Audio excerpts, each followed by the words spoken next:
नमस्कार दोस्तों, आज मैं आपको सुनाऊंगा इसका कर्जा कौन देगा।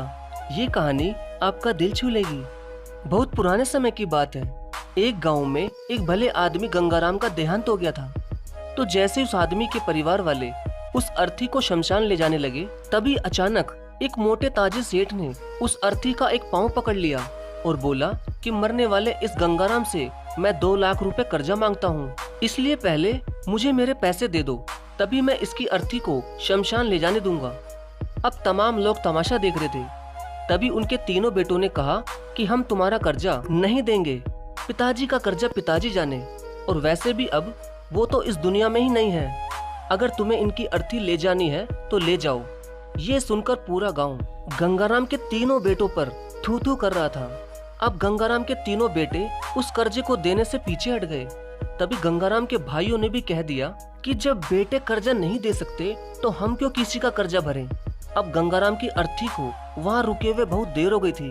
तभी ये बात गंगाराम की इकलौती बेटी तक पहुंच गई। तो वो भागी भागी अपने पिताजी की अर्थी तक पहुंची।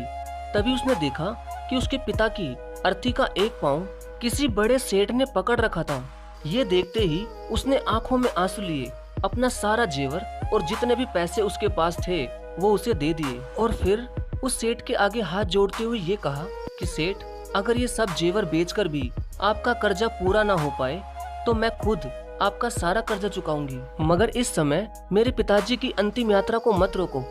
तभी उस सेठ ने गंगाराम की अर्थी का पांव किसी और को पकड़ाकर उसकी बेटी के पास आकर बोला कि मुझे माफ कर दो बेटी, दरअसल बात यह है कि मुझे गंगाराम से 2 लाख लेने नहीं बल्कि देने हैं।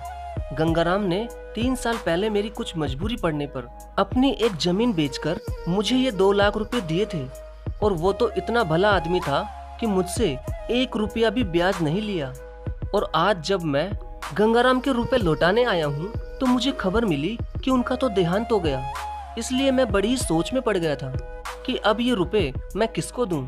इसलिए मैंने ये खेल खेला ताकि गंगाराम जी के ये 2 लाख रुपए घर के एक ऐसे सदस्य के पास जाएं जो वाकई में उनको प्यार और उनकी इज्जत करता हो। और बेटी, आज तुमने ये साबित कर दिया कि अपने माँ बाप को एक बेटे से बहुत ज्यादा एक बेटी ही प्यार करती है। इसलिए ये 2 लाख रुपए मैं तुम्हें सौंपता हूँ। काश तुम जैसी बेटी हर घर में हो जो अपने पिता की इतनी इज्जत करती है। ये सब देखकर गंगाराम के बेटे और भाई का सिर शर्म से नीचे झुक गया। वाकई में दोस्तों, ये बात तो एकदम सच है कि एक माता पिता को बेटे से ज्यादा बेटी ही प्यार और उनकी इज्जत करती है। इसलिए दोस्तों, बेटी पढ़ाओ और बेटी बचाओ। धन्यवाद।